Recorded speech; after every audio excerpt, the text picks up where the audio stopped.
Olaf and the Dragon by Adonato Leotelli. One of the more colourful legends in Nord folklore is the tale of Olaf One-Eye and Numinex. Long ago, in the First Age, a fearsome dragon named Numinex ravaged the whole of Skyrim.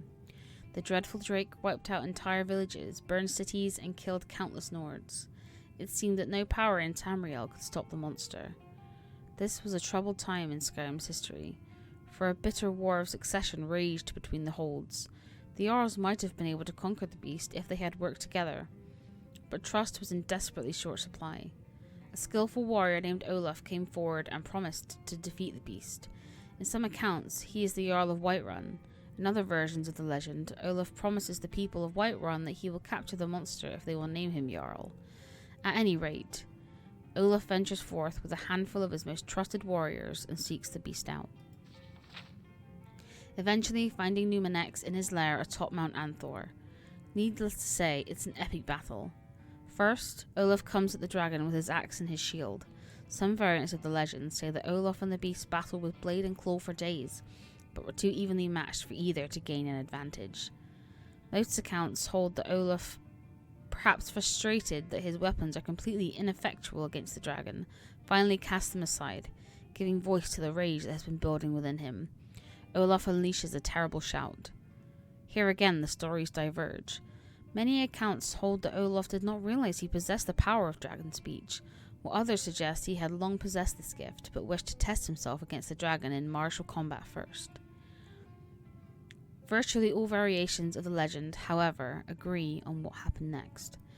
Using the awesome powers of the dragon language, Numinex and Olaf engaged in an epic shouting duel atop Mount Anthor. So forceful are their words, they are said to shatter the stone and split the sky.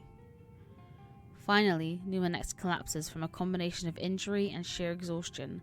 Somehow, and this detail is conspicuously absent in virtually every account, Olaf manages to convey the dragon all the way back to the capital city of Whiterun. The people of Whiterun are suitably impressed with Olaf's hostage.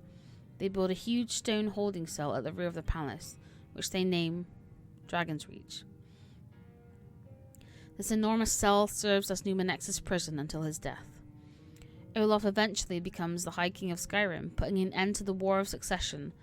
Presumably, his great deed made him the only leader upon whom all the people could agree, and so the land once again has peace. As a visitor to Skyrim, I find this tale both fascinating and highly entertaining. It is one of the most celebrated legends of the Nords, and one can easily understand why. It's a story of surpassing heroism, in which a resourceful and worthy Nord does battle with a truly terrifying adversary and emerges victorious by yelling him into submission. The only way in which this could have been even more of a Nordic tale would be if Olaf beat Numinex in a drinking contest.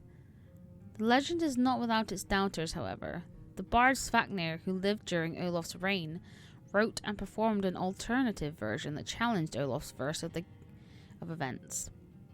Enraged, the High King threw the rebellious bard in prison and destroyed all written copies of the verse.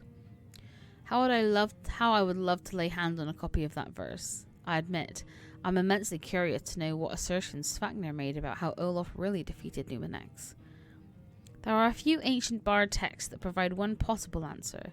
These tomes suggest that Numinex was particularly foul-tempered because he was extremely old.